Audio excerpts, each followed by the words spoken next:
तो मेरा प्रश्न आईबीसी इंडिपेंडेंट बिजनेस कंसल्टेंट, जो एक नई तरह का टर्म आपने यूज किया, दिल के तार छेड़े हैं आपने सर। इसमें दो प्रश्न मैं पूछना चाहता हूं आपसे। पहला तो जो आपने ये एजुकेशन का मॉडल आप लेके आए, जिसमें जो प्रैक्टिकल लोग हैं जिन्होंने कामयाबी प्राप्त की है उनको आपने प्रोफेसर बना दिया, तो वो अपने आप में एक मुझे इंटरनेशनल नहीं मालूम कि कहाँ पे ऐसा होता होगा, लेकिन इंडिया में तो मुझे नहीं लगता कहीं पे इस प्रकार की प्रैक्टिकल एजुकेशन कहीं पे थी।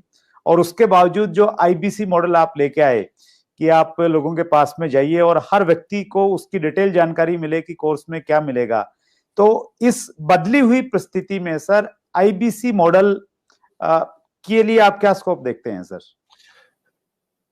देखो, सबसे पहले मैं बताना चाहूंगा आपको कि आईबीसी मॉडल जो है ना, उसमें मेरी सारी रेपुटेशन जुड़ी हुई है सर। उसमें मेरी साख जुड़ी हुई है, उसमें मेरी सारी क्रेडिबिलिटी जुड़ी हुई है। तो आईबीसी मॉडल कभी गलत ना चला जाए, कभी कोई गलती ना हो जाए, उसके लिए मैं सबसे ज्यादा जान लगाता हूं। क्योंकि अगर आईबीसी मॉडल में थोड़ी सी भी कमी रह जाती ना, तो लोग बहुत दुखी हो जाते। तो मैं क्या करता हूं, मैं फीडबैक से बहुत काम करते रहा हूं। We all need people who give us feedbacks. Feedback is a breakfast of a champion. So customer feedback के कारण ही उबर इंप्रूव किया है। सो कस्टमर को सेंट्रल पोजीशन पर रखना चाहिए। तो जो आईबीसी है हमारी कंपनी के सेंट्रल पोजीशन में है। आईबीसी एक मॉडल खाली सेल्स का नहीं, आईबीसी मॉडल है एक आदमी को, एक सोलोप्रेन्योर को, एक एंटरप्रेन्योर को एंटरप्रेन्योर की जर्नी पे कैसे लेके जाएं। क्योंकि सेटिस्फाइड कस्टमर आपके साथ रहेगा। तो हमने क्या किया, हम इस डेटा को बहुत स्टडी करना शुरू किया। तो हमारे जो आईबीसी बनते हैं, ज्यादातर उनकी एज है 15 साल से 35 साल के बीच में, ये लोग हमारे आईबीसी बनते हैं। और जब भी आईबीसी बनते हैं तो उसके बाद फिर जो है ना, the best way to look back is to get the feedback. तो मैंने फीडबैक पे काम किया, एनपीएस पे काम किया, नेट प्रमोटर स्कोर पे, लॉयल्टी स्कोर पे। और उस पर जब काम किया, जितना मेरा नेट प्रमोटर स्कोर, मेरा लॉयल्टी स्कोर, मेरे जो आईबीसी जितने मेरे साथ लॉयल रहेंगे, जितना मैं उनको अपने साथ में रोक सकूंगा, तो मेरे को सारी एक्यूरेट मेथोडोलॉजी बिल्ड करनी थी, यूनिवर्सल मेथोडोलॉजी बिल्ड करनी थी कि मैं फीडबैक लेते रहूं, उनसे बात करते रहूं। हमने अग्रवाल पैकर मूवर से भी सुना, सबसे सुना, हम सबसे देखते आ रहे हैं कि ग्रीवेंस मैनेजमेंट पे काम करना चाहिए। तो मैंने ग्रीवेंस मैनेजमेंट पे काम किया अपने आईबीसी के साथ में। क्योंकि कहते हैं किसी if you can't solve, find someone who can solve it quickly. तो मैं टेक्नोलॉजी बहुत बिल्ड करी। मैं बहुत ध्यान से सुनता हूं अपने सारे आईबीसी को कि मैं उनको कैसे आगे लेकर के जाऊं। उनकी कोई कंप्लेंट है, अगर वो फेलियर हो रहा है, तो मैं अपने रिटेंशन को कैसे बढ़ाऊं, उसके एक्सपीरियंस कैसे उस एक्सपीरियंस को इंप्रूव करूं। तो हमने कैंपेन लॉन्च किया, रगड़ देंगे कैंपेन। ये रगड़ देंगे कैंपेन का मतलब है तू आईबीसी ज्वाइन कर, तेरे को रगड़ देंगे, तेरे को इतना तराश देंगे। People don't care how much you know, they know how much you care.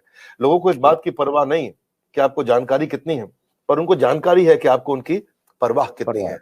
तो हम उनकी परवाह करते हैं। हम फर्स्ट कॉल रेजोल्यूशन पे काम किया हमने। फर्स्ट कॉल रेजोल्यूशन मतलब पहला फोन आए कि मैं इस तकलीफ में हूं, तो जितना मेरा फर्स्ट कॉल रेजोल्यूशन यानी कि पहली कॉल पे ही मैं उसकी प्रॉब्लम सॉल्व कर दूं, जितना मेरा एफसीआर रेट हायर रहेगा, उतना मेरा कस्टमर सेटिस्फाइड होगा, मेरा लॉयल्टी स्कोर बढ़ेगा और मेरे आईबीसी मेरे साथ में जोड़ता है और हम उसको बिल्ड करते हैं। तो इसको हमने नॉर्मल डायरेक्ट सेलिंग मॉडल की तरह नहीं रखा कभी भी। हमने इसको एक एंटरप्रेन्योरशिप, हम एक रियल कॉर्पोरेट की तरह इसको बिल्ड किया, सॉलिड कॉर्पोरेट की तरह। देखो सुरेंद्र जी, बिजनेस की हमें अच्छी जानकारी है, भगवान की कृपा से मैंने हजारों लाखों बिजनेसेस को ठीक किया है, कम से कम हजारों तो किया है। 15 मिनट से 10 मिनट से ज्यादा नहीं लगते मुझे एक बिजनेस में कि वो फेल क्यों हुआ है बताने में। और उसके लिए लोग मुझको पैसा देते हैं, 15-15 मिनट के बहुत पैसा देता है लोग मेरे को आज। तो अगर इतना बिजनेस की जानकारी है तो कुछ तो अपने बिजनेस में भी उसको इन्वेस्ट करते हैं हम लोग। तो हमने फर्स्ट कॉल रेजोल्यूशन पे काम किया कि हम लोग तेजी के साथ पे काम करें। तो फर्स्ट कॉल रेजोल्यूशन में मैंने ट्रेन किया, अपने एजेंट्स को ट्रेन किया, हमने उनको रेजोल्यूशंस बिल्ड करने के तरीके निकाले, वेट टाइम को खत्म किया, कोई हमें फोन करे तो कॉल वेटिंग पे ना जाए, हमने उसको कैसे फर्स्ट टाइम राइट कर सके हम लोग। तो एफटीआर और एफसीआर इन सब पे काम किया। टर्न अराउंड टाइम बोलते हैं टैट, कि मेरे को अगर कॉल आया तो मैं कितनी जल्दी टर्न अराउंड कर सकता हूं, अगर कोई प्रॉब्लम को मुझे इंटरनली सॉल्व करनी है तो मैं कितनी जल्दी टर्न अराउंड कर सकता हूं। तो आईबीसी के लिए मैंने पूरा कॉर्पोरेट बिल्ड कर दिया, देश के टॉप लीडर्स लेके आया। मेरी जो सर्विस हेड है वो पहले एयरटेल की सर्विस हेड हुआ करती थी। हमारे जो सर्विस मैनेजर्स हैं, कोई स्विगी से आया है, कोई जोमेटो से आया है, कोई सर्विस मैनेजर वहां से आया, क्या बोलते हैं, ओला से आया, कोई उबर से आया, कोई कहीं से आया, सब जगह से हमने बेस्ट टॉप स्टार्टअप से हमने सारे सर्विस मैनेजर्स लिए। और कोई भी क्वेरी को अनरिजॉल्व नहीं छोड़ते हम लोग, वो सुसाइडल है। अगर कोई भी किसी का क्वेश्चन आया उसको सॉल्व नहीं कर पाए, सुसाइडल है। आपको पता है आज सारी एमएलएम कंपनीज क्यों डूबती है? नंबर 1 टॉप कारण है नेगेटिविटी। जिस समय किसी एमएलएम में नेगेटिविटी फैल जाती है वो खत्म हो जाती है, गेम ओवर हो जाता है। तो हमें ये सब चीजें देखी है, हमने ऑब्जर्व करी है। तो हम चाहते थे keeping a query unresolved for too long is suicidal, तो वो नहीं करना कभी भी। उसके लिए हमने क्या किया, स्पेसिफाइड इंसेंटिव्स दिए कि अगर आप सेम डे इमीडिएट रेजोल्यूशन देते हैं तो हमने कंप्लेंट मैनेजमेंट सिस्टम लॉन्च किया, सीएमएस। कंप्लेंट मैनेजमेंट सिस्टम में सीएमएस के अंदर कोई भी सजेशन, कोई भी फीडबैक, कोई भी क्वेश्चन, कोई भी कंप्लेंट वो देगा तो हम उसको तुरंत रिजॉल्व करेंगे। मैंने लॉन्च किया था इसको अगस्त सितंबर के अंदर। उस समय मेरे पास 7,500, 8,000, 9,000, 10,000, 15,000 फीडबैक्स, क्वेश्चंस, कंप्लेंट्स या सजेशंस पेंडिंग रहा करते थे।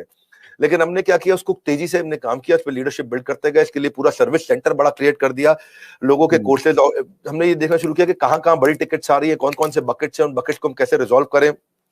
उसके हमने फीचर्स बहुत जबरदस्त बनाए सीएमएस के। और फिर क्या हुआ, फिर हमने देखा ऐसा करते करते जब भी आए क्राइसिस तुरंत बना दो प्रोसेस। क्या रूल होता है जी सुरेंद्र जी, कि जब भी आए क्राइसिस तुरंत बना दो प्रोसेस। तो हर क्राइसिस के अगेंस्ट प्रोसेस बना दो भाई। एक दिक्कत आई, क्राइसिस आया था, तो ऐसा प्रोसेस बना दो कि दोबारा ना आए। एक क्राइसिस आया, ऐसा प्रोसेस बना दो कि दोबारा ना आए। एक उसने शिकायत करी, तो ऐसा प्रोसेस बना दो कि दोबारा शिकायत ना करे। मैं स्टूडियो में बैठा हूं, मेरे साथ में टीम काम कर रही है, अभी मान लो कोई यहाँ पे शिकायत आती है कि भाई इधर मच्छर बहुत है, तो वो ऐसा प्रोसेस बना दे कि अगली बार मच्छर ना मिले यहाँ पे भाई, कम से कम पहले ऑल आउट वगैरह जो भी लगाना हो आपको भाई। यहाँ पे अगर लाइट ठीक नहीं आ रही चेहरे पे, तो ऐसा प्रोसेस बना दो कि चेहरे पे लाइट ठीक आए। तो जब आए क्राइसिस तुरंत बनाओ प्रोसेस। तो कई बार क्या होता है, बनाते बनाते हमने 750 प्रोसेस बना दिए। कितने? अच्छा, 750 प्रोसेस और पॉलिसीज हमने बना दिए। लेकिन फिर भी क्या होता है, कई बार कोई ऐसी नई समस्या निकल के आती है, टीम बड़ी है, ऑर्गेनाइजेशन बड़ी है। आज हमारे 100 से ज्यादा ऑफिस हो गए हैं, अब आई थिंक 102, 104 ऑफिस हो चुके हैं हमारे, और 250 ऑफिस हो जाएंगे अगले 2 क्वार्टर के अंदर, क्योंकि हर जगह से फ्रेंचाइजी की रिक्वायरमेंट आ रही है। हर कोई बड़ा, जिसने भी कभी डायरेक्ट सेलिंग किया है, जिसने कोई सेल्स का बिजनेस किया है, जिसने कोई और तरह का सेल्स का बिजनेस किया है या कुछ कम काम किया है, वो कहता है मुझे अपनी फ्रेंचाइजी दे दो। हमारे यहाँ क्योंकि फ्रेंचाइजी सब 1-1 करोड़ रुपए का रेवेन्यू आराम से कर जाते हैं महीने का। 50-50 लाख वाले तो बहुत सारे हैं जो महीने का रेवेन्यू करते हैं 50-50 लाख रुपए, तो वो कहते हैं अपना फ्रेंचाइजी दे दो। तो अपने फ्रेंचाइजी ऑफिस बढ़ा रहे हैं। लेकिन होता क्या है कि इन सब के करते कराते टीम जब इतनी बड़ी हो जाती है, तो प्रॉब्लम भी नई नई तरीके की आती है, क्रिएटिव प्रॉब्लम आती है, अलग प्रॉब्लम आती है। एक भाई हमारा आईबीसी है, वो कहता है कि मैं पहले देहरादून में काम करता था, अब मैं देहरादून से मैं शिफ्ट हो गया हूं इलाहाबाद, अब मेरे को इलाहाबाद के ऑफिस में कनेक्ट कर दो। और उसकी जो पिछले महीने की सेल थी, उसमें आखिरी दिन पे उसने कुछ बड़ी ट्रांजैक्शन करी जिसका इंसेंटिव उस ऑफिस को मिलना था, लेकिन वो यहां शिफ्ट हो गया तो उसके ऑफिस का इंसेंटिव अटक गया, और वो यहां शिफ्ट हुआ तो उसके साथ में कुछ करते करते कहीं वो कॉम्प्लिकेटेड चीज निकल आती है। तो 751वां प्रोसेस चाहिए इसके लिए, 752वां प्रोसेस चाहिए, ये 753वां नया क्राइसिस आया है, तो उस क्राइसिस के अगेंस्ट नया प्रोसेस चाहिए। तो हमने नया टीम बना दिया, उसको बोलते हैं E cube, empathetic execution of exception. E empathy मतलब परानुभूति, सहानुभूति के साथ। एग्जीक्यूशन मतलब तेज फटाफट डिसीजन। एक्सेप्शन मतलब ऐसी चीज का जो पहले कभी आई नहीं। सो एम्पैथी, एग्जीक्यूशन, एक्सेप्शन, ये 3 चीज को हम बोलते हैं ई-क्यूब। तो इसके लिए हमने टीम बनाई। इस टीम के अंदर हमने फाइनेंस, टेक्नोलॉजी और सर्विस के लोग हैं। कहीं पेमेंट का इशू है, कहीं टेक्नोलॉजी का इशू है, कहीं सर्विस का इशू है, किस चीज का इशू है, कहीं लर्निंग एंड डेवलपमेंट का इशू है, कहीं सेल्स की कैपेबिलिटी का इशू है, किस चीज का इशू है। तो हमने एक टीम बनाई, और जैसे ही कोई नई प्रॉब्लम आई, 4 घंटे के अंदर नई पॉलिसी तैयार करेंगे, नया प्रोसेस तैयार करेंगे, और 4 घंटे के अंदर उसको सोल्यूशन देंगे। हमारे यहाँ रूल है, अगर पूरे दिन के अंदर वर्किंग आवर में किसी भी समय कोई भी complaint, suggestion, feedback, question, discussion हो गया, तो शाम को 7 बजे से पहले या एंड ऑफ द डे, तारीख बदलने से पहले पहले उसी दिन के अंदर, कितना भी कठिन क्यों ना हो, सॉल्व करना है। तो मेरा जो फीडबैक स्कोर हुआ करता था शुरुआत में, वो बहुत लो था, वो हमने फिर उसको इंप्रूव किया। आज आपको जान के खुशी होगी, पिछले 2 क्वार्टर से मैं अपने फीडबैक स्कोर को 98% पे मैनेज कर पा रहा हूं। यानी कि 98% का फीडबैक हमारा ऐसा है 5 स्टार, और बाकी 2% है, कोई 3 स्टार 4 स्टार भी देता है, और कोई कम भी दे सकता है। तो वो हमारे लिए फिर नया प्रोसेस बनाने की संभावना आ जाती है। तो अच्छा लगता है, आईबीसी का मॉडल हमारा बहुत अच्छा चल रहा है।